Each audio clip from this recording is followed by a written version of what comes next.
እነዚህ አጥማቂዎች እያሉ ይሰድቡናል። የእናንተን ጉዳት ያላዩ እርሶ ስለ ሰይጣን አይወራ ብለው በሚሉበት ዘመን እኮ ነው ደም አፍሳሽ ጳጳሳት ጳጳስ ሆነው እየመሩ ነው የሚገኙት። ሳያውቀው ከዚህ ጋር ቢኖር ዲያቆን ነው ትዳሩ ይጸናል። ነገ እሷን ቢያገባት በእሷ ላይ ክህነት ይቀበላል። ክህነቱ ሊፈርስ ይችላል። ለምንድን ነው የምትፈልጊው መንፈሱን? አረን ያልፈልገው አለች እኮ ውጣ ስለ ትፈልገኛለች እያለ ነው አልኳት። ሰላምታዬ ይድረሳችሁ ውድ ቤተሰቦቼ እንደምን አላችሁ? እንኳን ወደ ቻናሌ በሰላም መጣችሁ። በዛሬው ቆይታችን በአዳዲስ ቪዲዮ በአዳዲስ መረጃ ተገናኝተናል። የሚያነቁ የሚያበረታቱ ትምህርቶችን ቪዲዮችን አዘጋጅቻለሁ። ከኔ ጋር ከቆያችሁ ብዙ ነገር እንማማራለን። ለቤቱ አዲስ ሆናችሁ ቻናሉን ሰብስክራይብ አድርጉ፣ ቪዲዮን ላይክ አድርጋችሁ ጀምሩ። ወደ ቪዲዮ በቀጥታ እንሄዳለን። መንፈስ አልወጣም የሚለው ጸበል ቦታ ላይ አይደለም። እሷ ጋር ጸበል ቦታ ላይ ራሱ ትወጣለህ ሲባል እቆያለሁ ይላል። ለምን? ልጅቷን ህይወቷን አይቶ ልቧን አይቶ አንዷ በድብቅ ሹገር ዳዲ ታቀላጥፍ ነበርና ሹገር ዳዲ በደንብ ነው የምታቀላጥፈው፣ ግን ቤተክርስቲያን መታ ትጠመቃለች ምናምን ታውቃለች። ሰውየው መጥቶ የሚገናኛት ሰውዬ ቤት ተከራይቶላት አስቀምጧታል፣ እቃ ገዝቶላታል፣ ቡቲክ ከፍቶላታል እና የሚገርም ላይፍ እየኖረች ነው።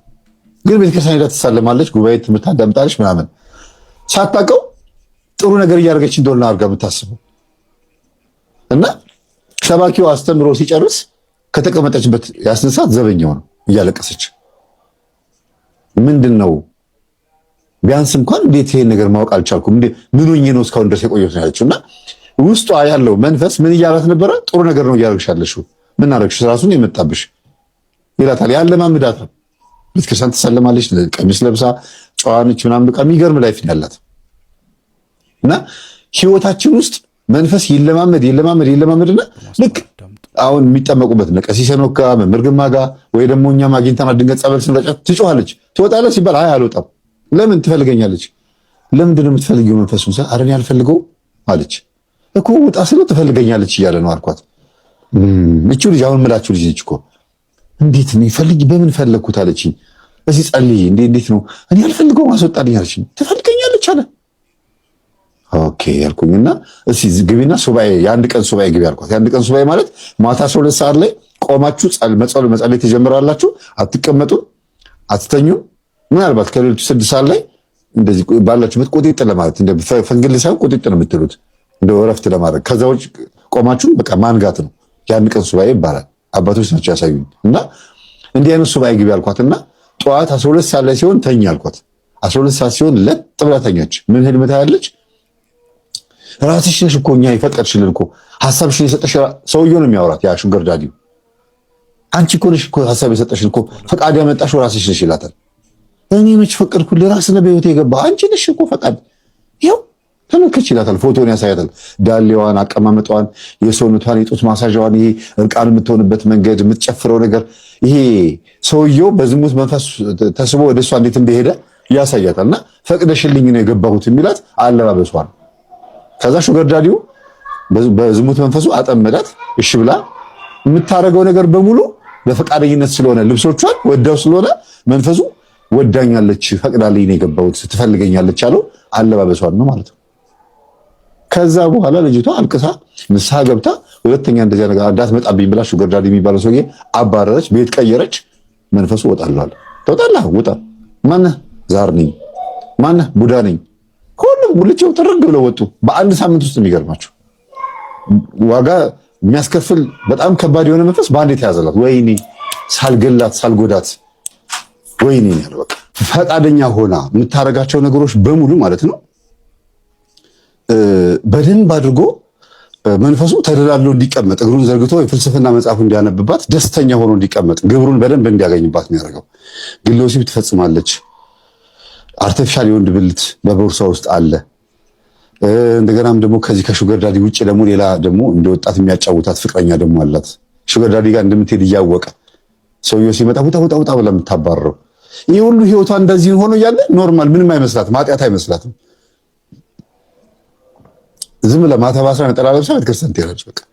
እና የልምምድ ህይወት ከባድ ነው፣ ይላመዳል። ዛር መንፈስ ይሄ ነገር እያለ እንዴት ነው የሚወጣው ነው አንዱ። ሁለተኛ ነገር ደግሞ ውጣ ሲባል አልወጣ የሚለው መንፈሱ ደካማ ጎናችንን ይቅር ባይ ካልሆንን ጨካኝ ግትር ልብ ካለን አይወጣም። ለዚህ ነው የሚያጠምቁ አባቶች ከሄዶ አልወጣም አለኝ የሚሉት ሰዎቹ ንቅላጎ እንደዚህ እንደንትን እንዲያወጡላቸው ከጥፍራችሁ ውስጥ ቆሻሻ በስተኪኒ እንደምታወጡት እንደዛ እንዲወጣ ነው የምትፈልጉት ያለ ምንም ድካም። በቃ ልክ ማርታ ውሷ እንደምትናገረው በጥብጣችሁ እርጩት ረጨት አድርጎት በቃ ይሄድላችኋል ትላለች።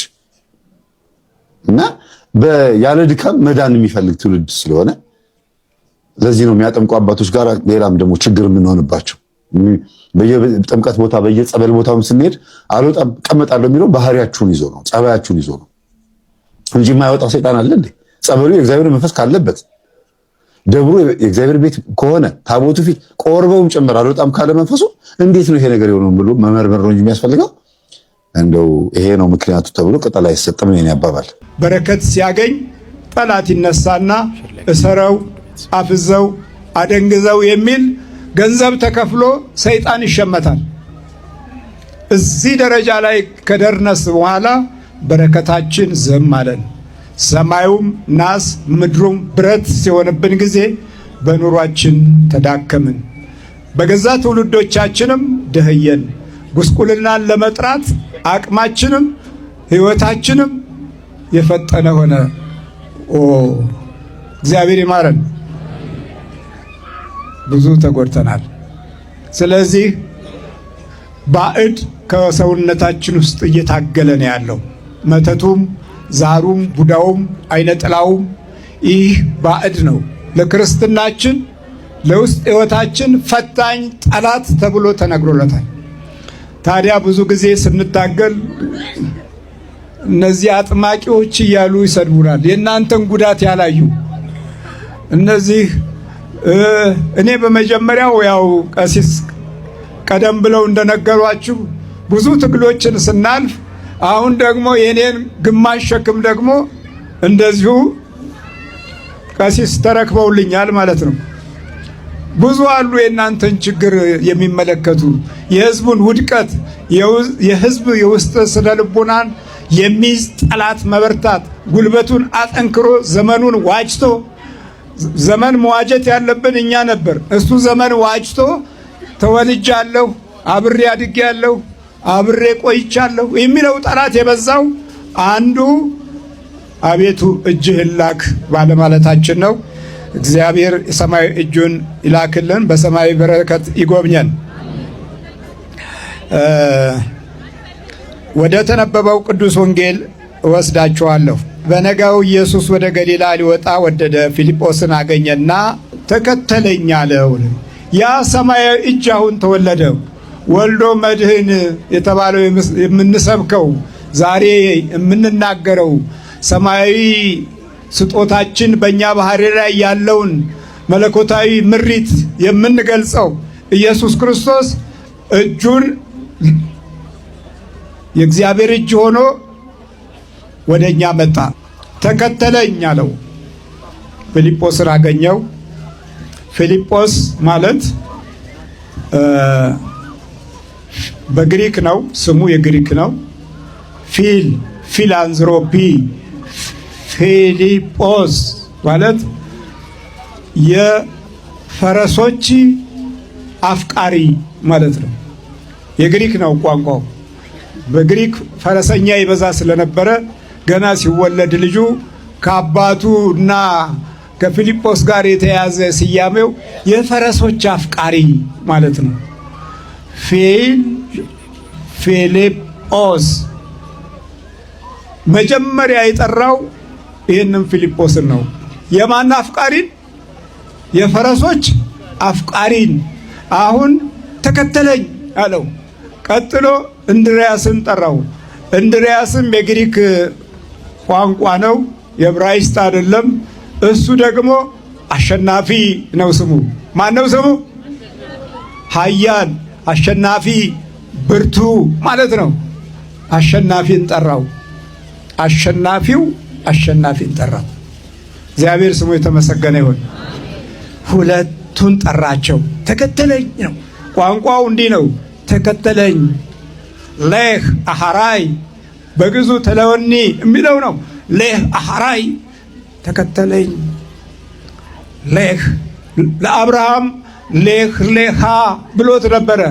ተለይተህ ከቤተሰብህ ከአገርህ ከወገኖች ከአባትህ ቤት ውጣ ያለው አሁን ቃል ሥጋ ሆኖ ጸጋንና እውነትን ተመልቶ በእኛ ሕይወት ውስጥ ጸጋንና እውነትን ለማኖር በባህሪያችን ሲገለጥ ሥጋ ከቅድስት ድንግል ማርያም በተዋህዶ ተወልዶ ምን አለን? ተከተለኝ ተከተለኝ። ትልቅ ድምፅ ነው። ተከተለኝ። የትም መንደር ማርጀት የለባቸውም። እንድርያስም ፊልጶስም ይህን ስም ይዘው የፈረስ አፍቃሪ የነበረው ፊልጶስ፣ አሸናፊ ኃያል የነበረው እንድርያስ እንዴት ለምን ዘመናቸውን በከንቱ ይፈጃሉ? ለምን ዕድሜ ይጨርሳሉ? ተከተለኝ አላቸው። ፊልጶስም ናትናኤልን አግኝቶ አለ ደግሞ ፊልጶስ ከእንድርያስና ከጴጥሮስ ከተማ ከቤተ ሳይዳ ነበረ። ፊልጶስ ናትናኤልን አግኝቶ ሙሴ በሕግ ነቢያትም ስለ እርሱ የተጻፉትን የዮሴፍን ልጅ የናዝሬቱ ኢየሱስን አግኝተነዋል አለው ናትናኤል። አሁን ናትናኤልን ማጠራ? ፊልጶስ ጠራው። እንዲህ ነው መጠራራት። የመጠራራት ፍቅር ካለን በእውነት ምንጊዜውም በችግርም ጊዜ በደስታም ጊዜ በረሃብም ጊዜ በውድቀትም ጊዜ በሞትና በሕይወትም ጊዜ ትልቅ የበረከት ትውልዶች እንሆናለን። መጠራራት፣ የሕይወት መጠራራት፣ መንፈሳዊ መጠራራት ጥሪያችንን ከልዑል እግዚአብሔር ጋር ስናደርግ ጊዜ የማይገፋው ዘመን የማይጥለው ወቅት የማይገፋው ይሆንና በትውልድ ሕሊና ውስጥ የሚተከል ነው። ሰዎች ብዙ ጊዜ ስለ ሰይጣን የሚያወሩት ዓመት ሙሉ ለምንድን ነው ቢሉ ስለ ሰይጣን ካላወሩ እንጀራቸው ይዘጋል። ቋንቋው እሱ። ስለ ሰይጣን ሲያወሩ የድግምትን፣ የዓይነ ጥላ፣ የመተት፣ የገርግር፣ የመነዘን የማስሙን ራሱ ራሄል ወይ እንትኒቱ ደግሞ እንደውም ራሱ የእንትኑ። እሺ አባታችንን ሰምታችኋል።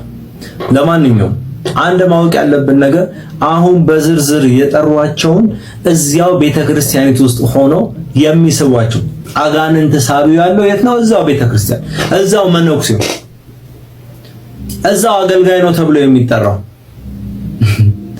ስለዚህ አቡነ ሺኖዳ ስለ ሰይጣን አወሩ ማለት ሰይጣንን ከፍ ከፍ አደረጉት ማለት ነው ወይስ እኛ ጥበቡን አውቀን ተጠብቀን ከእግዚአብሔር ጋር እንድንጣበቅ መንገዱን ነገሩ?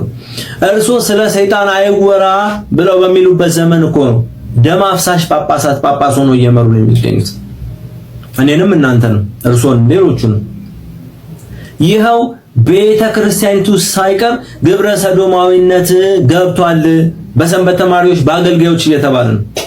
ስለዚህ ስለ ግብረ ሰዶማዊነት መንፈሱ እንዴት አድርጎ ትውልዱን እየወሰደው እንደሆነ ማንቃት ነው የሚሻለው ወይስ ስለ ጥበቡ ስለሚሰራው ክፉ ነገር መስማት አንፈልግም ትውልዱ ይወሰን? እንዲሁም አቡነ ሺኖዳ በመጽሐፋቸው ላይ አቡነ ሺኖዳ ሶስተኛ በመጽሐፋቸው ላይ ስለ ሰይጣን እንዴት አድርገን መዋጋትና መንቃት እንዳለብን፣ ስለዚህ እሳቸው ገቢ ምንጫቸው ስለሚቀዘቅዝ ነው ስለ ሰይጣን የጻፉልን። በየጸበሉ የሚያንከራትቱት ስለ እውነት የቆሙ አባት ከሆኑ በየጸበል የሚያንከራትተው ደብተራና ጠንቋይ እንደዚሁም ደግሞ መተተኛ አጋንንት ሳቢ ያለው እዛው ቤተ መቅደሳን መነኩሴው አይደል ይሄንን የሚያደርገው?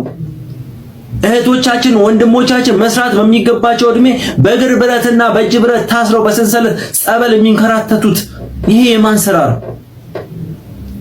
እናውራ ካልን እኮ ብዙ ማውራት እንችላለን። እኔ አንዳንዴ ሚዛናዊ ለምንድን ነው መሆንም አንችለው?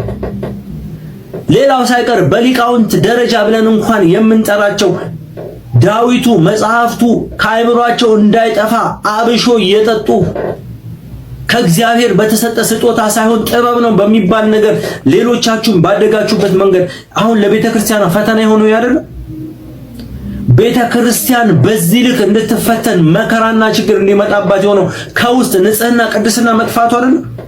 ለዚህ ታዲያ መንፈሱ የሰራ ሀገሪቱን ሳይቀር እንደዚህ አፉን ከፍቶ ሊውጣት ባለበት ሰዓት ላይ ስለ ሰይጣን አታው፣ ወጣቱ አይንቃ፣ ከታሰረበት እስራት አይፈታ ይባላል። አንዳንዴ ሲሉት ሰይጣን ጀግና ነው ብሎ ራስዎት ይመጣል። በጸሎት አታሸንፉትም፣ በስግደት አታሸንፉትም ብለው ይመጣል። ከዛ ደግሞ መልሰው ደግሞ ሌላ ነገር ይናገራል። ሰው የትኛውን ነገር ይከተል እንዴ? ሚዛናዊ መሆን አለብን እንጂ ትውልዱ ይንቃ። ያለበትን ችግር የሚያውቀው ባለቤቱ ነው። እየተፈተነበት ያለበትን ነገር የቤተሰቡን ጣጣ የሚያውቀው ባለቤቱ ነው። ታዲያ መከራና ችግሩ ለምንድነው ለባለቤቱ የማንተው? ለምንድነው እርሶስ ሌሎቻችሁስ በቤተ ክርስቲያኒት ውስጥ ተደብቆ ድብትርናና ጥንቁልና የሚሰሩትን የማይቃወሙት? ሁሉ ጊዜ ሐሳዊ አጥማቂያን ስለ መንፈሱን ስለሚያስወጡት ስለሚያጋልጡት ሳይሆን መንፈሱን ስለሚስቡት ሰዎች አንድ ቀን ተንፈሽ ብለው አይቾታል። ማንኛችሁም በቤተ ክርስቲያኒት ውስጥ ያላችሁ አንድ ቀን አጋንንት ሳቢዎችን፣ መተተኞችን፣ ድግምተኞችን ስትናገሩ ሰምቻለሁ። ትውልዱ ግን ያሳዝናል። በየጸበሉ ቤተሰቡን መርዳት በሚገባው ስንቱ ትዳሩ ተበትኖ በየጸበሉ የሚንከራተት። ስለዚህ ግን ማንም ይተነፍስ። ለማንኛውም ስለ ሰይጣን ማውራት ማለት ስለ ኢየሱስ ክርስቶስ አለማውራት ማለት አይደለም። የማርያም ግብፃዊቷ ታሪክ ያስተምረናል። የመግደላዊት ማርያም ታሪክ ያስተምረናል። የሌሎችም ታሪክ ያስተምረናል። ሰላማችሁ ቲክቶከር ናት፣ ዩቲዩብ ያላት እሷ ቲክቶከር ናት፣ ዩቲዩብ ያላት እሷ ኃይለኛ ቲክቶክ እኔ ቆረ ቲክቶኳን ወሰርኩት። ኃይለኛ ፎሎወር አላት። ይከፈላል 300 400 ዶላር ዩቲዩብ ወደ 700 ኬ ኮና ያላት 700 አሁን 700 ኬ ኮና እንዴ ተከታተላለ። ለድብድብ ነው የመጣው። እኔ ከፍቅረኛው ጋር አገናኘው ተብዬ ነው የመጣሁት። እሺ ያለማ አሁን በሱ አልሰጥም ብዬ ደብቄ ይዤ ነበረ። ምኑን አልሰጥም ያልከው? እሱ እንዳይገባት አልፈልግም። እሺ ደፍተራ ምን አድርግ ነው የተባልከው? እኔ በቃ ማግመሰልክ ማስደፈር። እሺ ደግሞ ሰላቢ መከታለ አይነት አለ ዛር አለ ጅለል ምንድን ነው የምታረጋት? እኔ በቃ ብር መውሰድ 40 ብር ነበረች እጇ ላይ አመድ አስቀራል። 6 አመት ነው ያሰራሁት። የ6 አመት ምንም ብር የላትም፣ ግን አመስጋኝ ናት። ሲፈጥራ ዲያቆን ዳንኤል እጮኛዋ ነው እየሞከረ ነው። እኔ አሳልፌ አልሰጥም ብዬ ነው እንጂ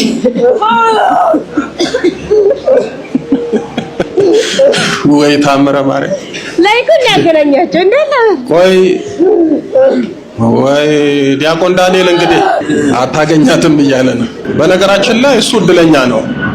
ሳያውቀው ከዚህ ጋር ቢኖር ዲያቆን ነው፣ ትዳሩ ይጸናል።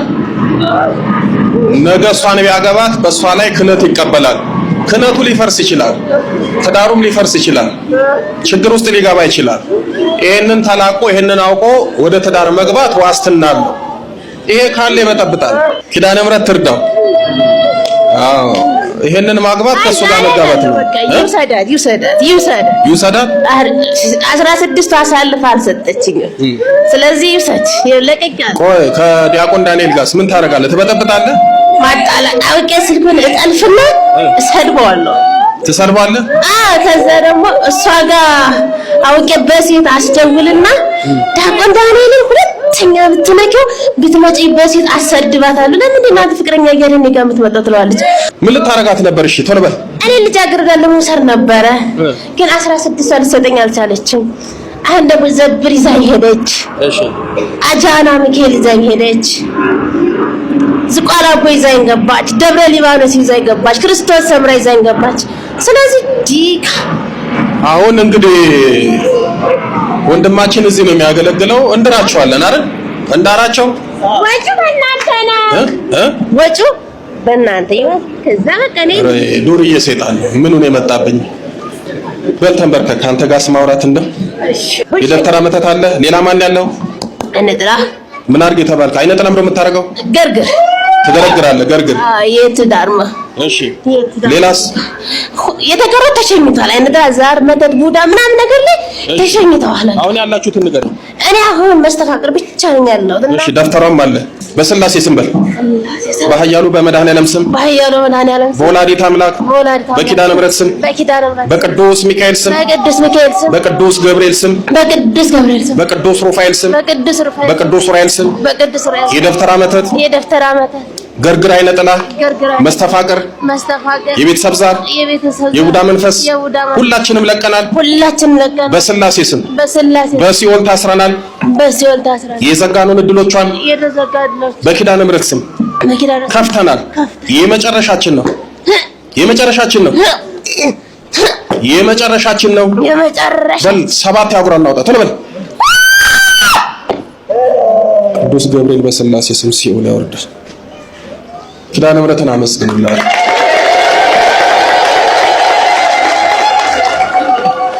አመት አይዞሽ፣ ደህና ነሽ? እግዚአብሔር ይባርክሽ። እንዴት ነሽ? ደህና ነኝ። አቤት አያችሁ፣ እሷ ድምጿም አይሰማም፣ እሱ ደግሞ ይንጠረጠራል። ማን ነው ስምሽ? ፍቅርተ ማርያም። ፍቅርተ ማርያም።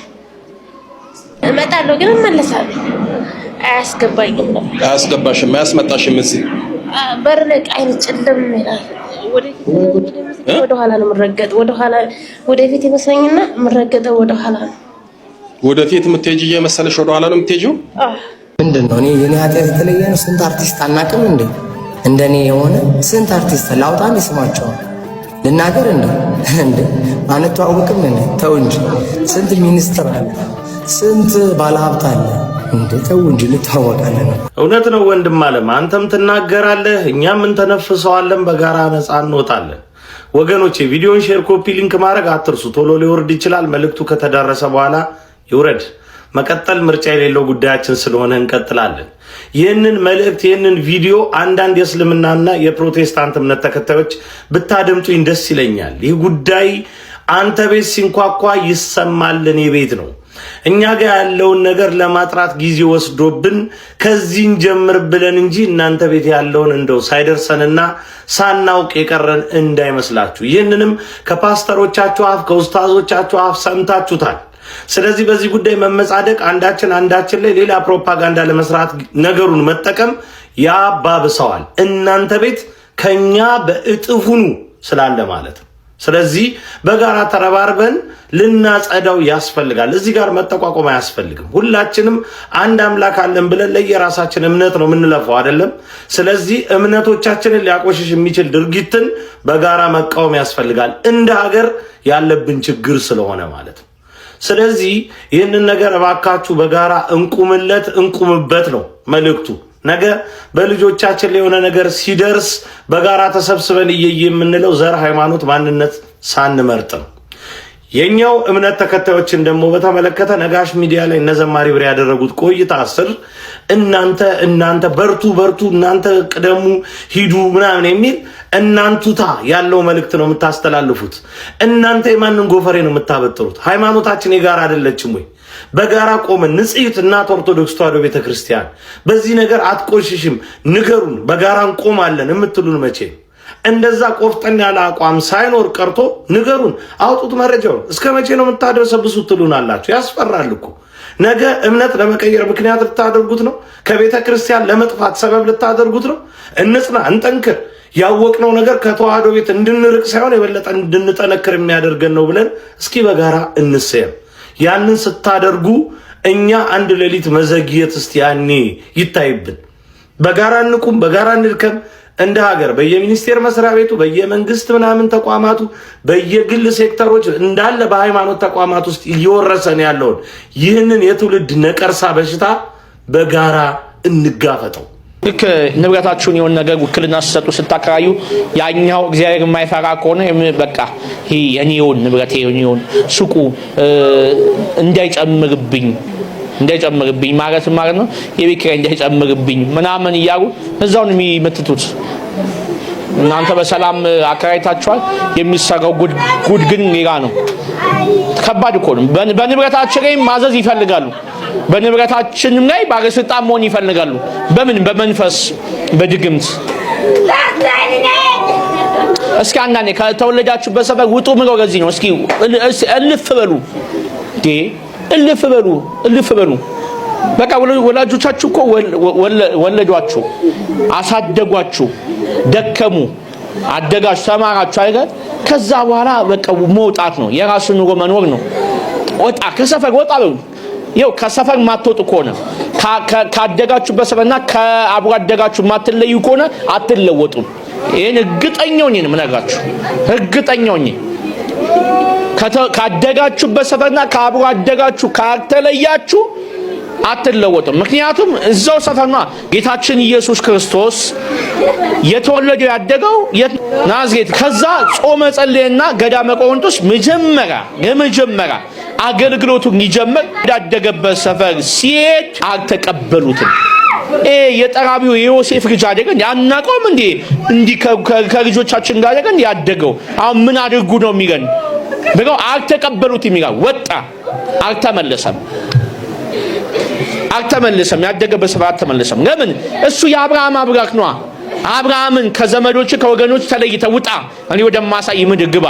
ስለዚህ ተለይቶ ወጣና ስብከቱን ጀመረ፣ ፈውሱን ጀመረ፣ ማዳኑን ጀመረ። የተቀበሉት ሌሎች ናቸው የማያውቁት። ከፍ አለ ማለት በአገልግሎት አያሽ። ስትለዩ አብሮ አደግ ጋር ሁሌ የምትሆን ከሆነ ከኔ ጋር አብሮ አድጎ እንዴት አዲስ ነገር ያገኛል ይላል። ምቀኝነት ይዟል። በቃ ባህሪ ነው፣ የሰው ባህሪ ነው። ምን ታደርጓል? አብሮኛ አድጎ እኔ ወልታች ሆኜ እንዴት እሱ ያድግብኛ ብሎ ነው የሚልከው። የእሱ መንፈስ ነው የሚያደቅ። መውጣት ያስፈልጋል፣ መለየት ያስፈልጋል፣ ራቅ ማለት ያስፈልጋል። አዳዲስ ሰፈር እኮ አለ፣ አዳዲስ ሰፈር፣ አዳዲስ ህይወት አለ። እዛ ዝም ብሎ መልኮስኮስ አያስፈልግም። ይሄ የሚያልኮሰኮስ መንፈስ አለ። ያንን ሰብረህ ውጣ። እየጸለይክ እየሰገድክ እየቀጠቀጥክ ይሄንን ነገር ነቅለህ ውጣ። በመጨረሻም እንግዲህ ውድ ቤተሰቦቼ በዛሬው ቆይታችን በዛሬው ትምህርቶቻችን እነዚህንና መሰል ጉዳዮችን ለመዳሰስ ለማየት ሞክረናል።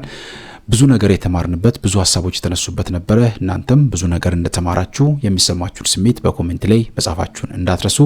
በያላችሁበት ሰላም ሆኑልኝ ውድ ቤተሰቦቼ። እንግዲህ ሀሳብ አስተያየቶቻችሁን መጻፋችሁን እንዳትረሱ። ጥያቄዎች ካሏችሁ በኮሜንት ላይ ጻፉ። በምንችለው መንገድ ለመመለስና ለመወያየት እንሞክራለን። እግዚአብሔር አምላካችን ከሁላችን ጋር ይሁን። በያላችሁበት ሰላም ሁኑ፣ በርቱ፣ ጠንክሩ። ይቆየን። አሜን።